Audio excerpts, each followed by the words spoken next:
Wait, the Quran confirms the Bible? Yeah, you heard me right. The Quran confirms the Bible in many places. In fact, it mentions the Torah and the Gospel by those very words. And Muslims will typically call this the Injil. Chapter 3 verse 3 of the Quran reads, "He has sent down upon you the book in truth, confirming what was before it." And what was before it? He revealed the Torah and the Gospel. So the Quran even confirms our scriptures word for word. And if we need more proof, we can go to chapter 2 verse 89. It says, and where there came to them a book from Allah confirming that which was with them, although before they used to pray for victory against those who disbelieve, but when there came to them that which they recognized, they disbelieved in it, and so the curse of Allah will be upon the disbelievers. So within the first sentence it reads, a book from Allah confirming that which was with them, or confirming in their possession. So it's mentioning the Bible, the Torah and the Gospel that was confirmed, so they're confirming it, that it's correct. And this is by the Quranic standard. Again, we can go to chapter 4 verse 47. It reads, O you who are given the scripture, i.e. the Jews and the Christians, the Torah and the Gospel, believe in what we have sent down to you, in brackets to Muhammad, confirming that which is with you before we obliterate faces and turn them towards their backs and curse them, etc., etc.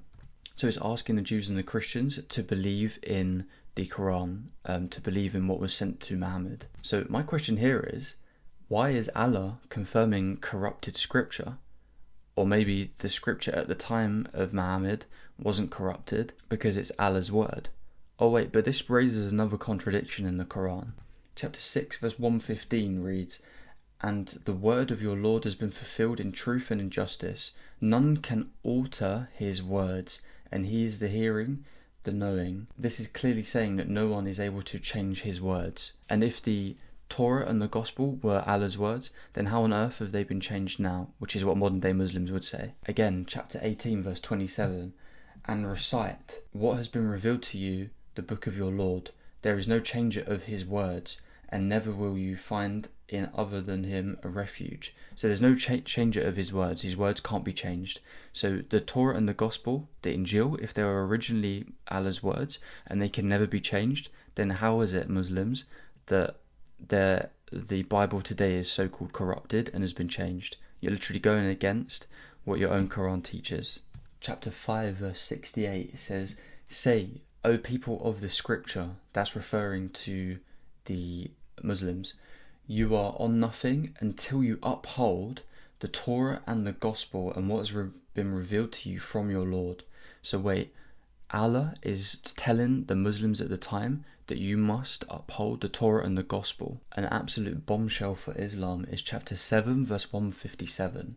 It says, those who follow the messenger, the unlettered prophet, whom they find written in what they have of the Torah and the Gospel, who enjoins upon them what is right and forbids them what is wrong, and makes lawful for them the good things and prohibits for them the evil, and relieves them of their burden and the shackles which were upon them. So it literally says, whom they find written in what they have of the Torah and the Gospel. So apparently we're to find Muhammad in our Bible, and this is another thing that Muslims say today.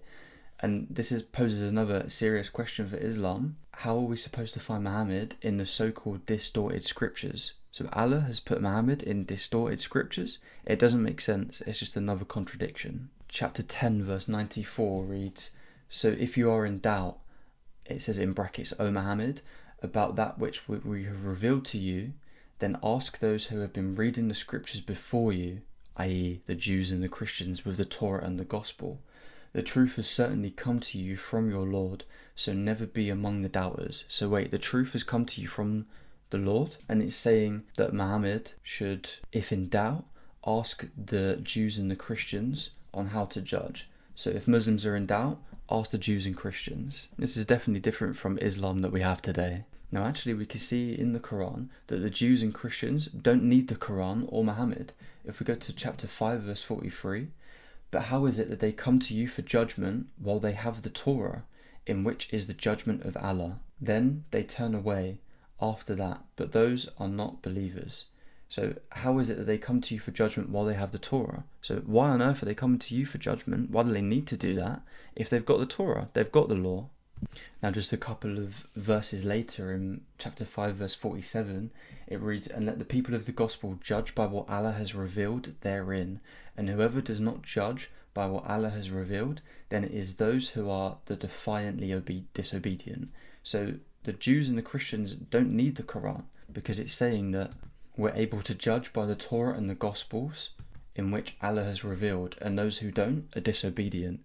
So this is another question you can ask to your Muslim friends. Are they being disobedient to Allah today because they don't judge by what is in the Torah and the Gospels? Chapter 5, verse 48.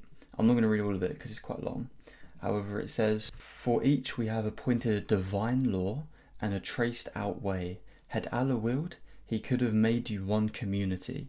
Oh wait, so the Jews, the Christians and the Muslims could have been made one community by Allah. Wait, I thought that the Torah and the Gospels were corrupted. So Allah would have been making peace and one community with the Jews, the Christians and the Muslims if their texts are corrupted? That doesn't make any sense. And it's also showing that the Torah and the Gospels were good enough to judge by.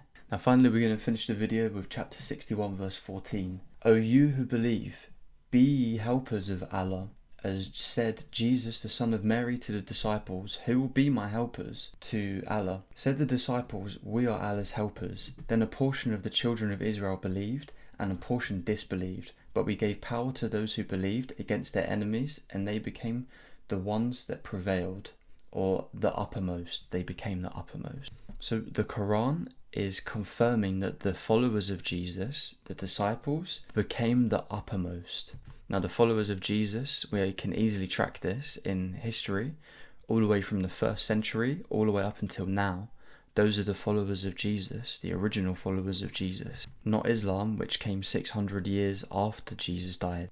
Thank you guys for listening. Put anything that you want answered in the comment section, and give me a like and subscribe. That's highly appreciated.